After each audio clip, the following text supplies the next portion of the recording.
Hello friends, welcome back to my channel natural environment. Friends, आप ये जो plant देख रहे हैं ये है सिंगोनियम। सिंगोनियम प्लांट की मेरे पास डिफरेंट वैरायटीज़ हैं। कुछ की लीव्स बड़ी हैं, कुछ की छोटी लीव्स हैं। लगभग इन सभी प्लांट्स की केयर सेम ही है। वीडियो को एंड तक ज़रूर देखिएगा जिससे आपको इस प्लांट के बारे में ज़्यादा से ज़्यादा जानकारी मिल सके। चलिए वीडियो कंटिन्यू करते हैं। सबसे पहले बात करते हैं पॉट की और सॉइल मिक्सचर की। गमलों की बात करें तो ये प्लास्टिक और मिट्टी के गमलों में और हर तरह के गमलों में आसानी से चलते हैं।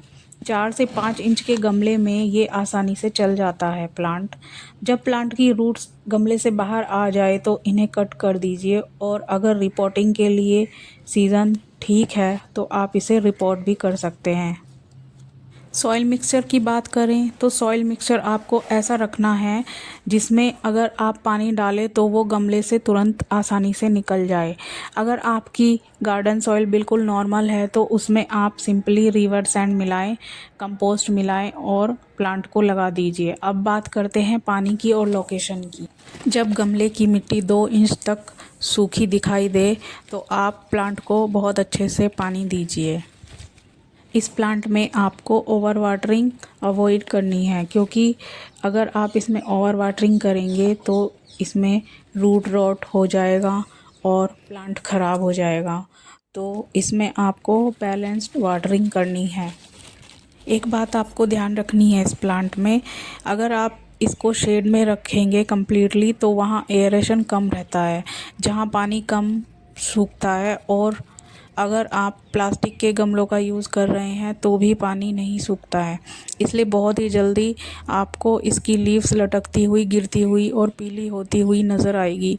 तो इस बात का ध्यान रखिएगा कि मिट्टी को आप 1 से 2 इंच उंगली से चेक करेंगे, उसके बाद ही पानी देंगे। अगर मिट्टी सूखी है तो ही आप इसे वाटरिंग करें। बात करें लोकेशन की तो ये प्लांट इंडोर भी बहुत अच्छा से सरवाइव कर लेता है। आप इसे किसी विंडो के पास भी रख सकते हैं जहां इस प्लांट को बहुत अच्छी लाइट मिल सके। आप इस प्लांट को आउटडोर भी रख सकते हैं, किसी पेड़ की छाया में। ग्रुप्स में भी आप इस प्लांट को रख सकते हैं। 3 से 4 घंटे की धूप ये प्लांट आराम से टॉलरेट कर लेता है, तो आप इसे बालकनी में भी रख सकते हैं। अब बात करते हैं कि इस प्लांट को मेंटेन कैसे रखें और बुशी कैसे बनाएं।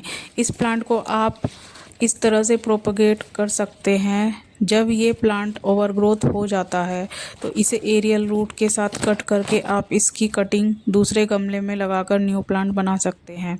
इसी तरह से मैंने इसके काफ़ी सारे प्लांट बना लिए हैं। बात की जाए इस प्लांट की प्रॉब्लम्स की तो इसमें इंसेक्ट का अटैक हो जाता है, इसकी पत्तियां पीली हो जाती है और ये सूख कर गिर जाती हैं। अगर लाइट अच्छी ना मिले और पानी ज़्यादा मिले तो पानी बिल्कुल ही कम मिले तो भी प्रॉब्लम्स हो सकती है। एक प्रॉब्लम्स इस प्लांट में और आती है, जैसे कि आप इस प्लांट में देख रहे हैं इस तरीके से पत्तियां मुड़ी रहती हैं, ये खुलती नहीं है। जब पत्तियां इस तरह से मुड़ी रहती हैं, खुलती नहीं हैं, इसके 2 रीज़न हो सकते हैं। पहला कि वेदर चेंज हो रहा है, प्लांट को अचानक से लाइट मिलना कम हो गया है। दूसरा रीज़न हो सकता है कि प्लांट को मॉइस्चर अच्छा नहीं मिल रहा है, मिट्टी ड्राई रहती है या फिर बहुत दिनों तक ड्राई रहती है। पानी का बैलेंस सही ना होने पर भी ये प्रॉब्लम्स आती है। इसके अलावा इस पर ज़्यादा कुछ प्रॉब्लम्स नज़र नहीं आती, ये एक हार्डी प्लांट है। अब बात आती है फर्टिलाइज़र की। तो फ्रेंड्स, इस प्लांट को आप मार्च में फर्टिलाइज़र दीजिए। इसके बाद आप इसे रेनी सीज़न के बाद फर्टिलाइज़र दे सकते हैं। फर्टिलाइज़र मीन्स आप इसकी सॉइल में वर्मी कंपोस्ट या कंपोस्ट मिक्स कर दीजिए। इसके अलावा अगर आप सीवीड्स का यूज़ करते हैं तो ये आप मंथली इस प्लांट को दे सकते हैं।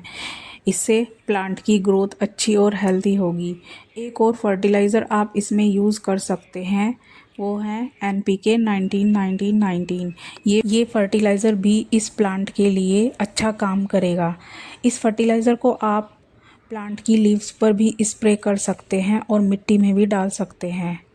अगर आप होममेड फर्टिलाइज़र यूज़ करते हैं, जैसे कि सब्जियों के छिलके से बने फर्टिलाइज़र, वो भी आप मंथली यूज़ करेंगे गमला अगर बड़ा है तो आप 3 मंथ में एक बार फर्टिलाइज़र डाल सकते हैं। साल में 2 बार फर्टिलाइज़र भी इस प्लांट के लिए इनफ है। अब बात करते हैं इसे कटिंग से कैसे ग्रो करें। इस प्लांट की कटिंग लेने के लिए आप ऐसी जगह चूज़ करें जहां इस तरह से एरियल रूट्स निकली हुई हों और ग्रोथ कम हो। जहां से आप कटिंग लेंगे वहां से नई ग्रोथ आ जाएगी और प्लांट बुशी होगा। कटिंग से एक्स्ट्रा लीफ हटाकर इस कटिंग को सॉइल या पानी में प्रोपगेट कर सकते हैं। 60 से 8 दिन में इस पर रूट डेवलप हो जाएंगी। उसके बाद इसे सॉइल में लगा सकते हैं। इसे 1 हफ्ते तक शेड में रखना है। तो फ्रेंड्स, ये थी सिंगोनियम प्लांट की केयर के बारे में सभी जानकारी। आई होप आपको वीडियो पसंद आई होगी। तो आप इस वीडियो को लाइक कीजिए, कमेंट कीजिए, शेयर कीजिए और मेरे चैनल को सब्सक्राइब कीजिए। Thanks for watching.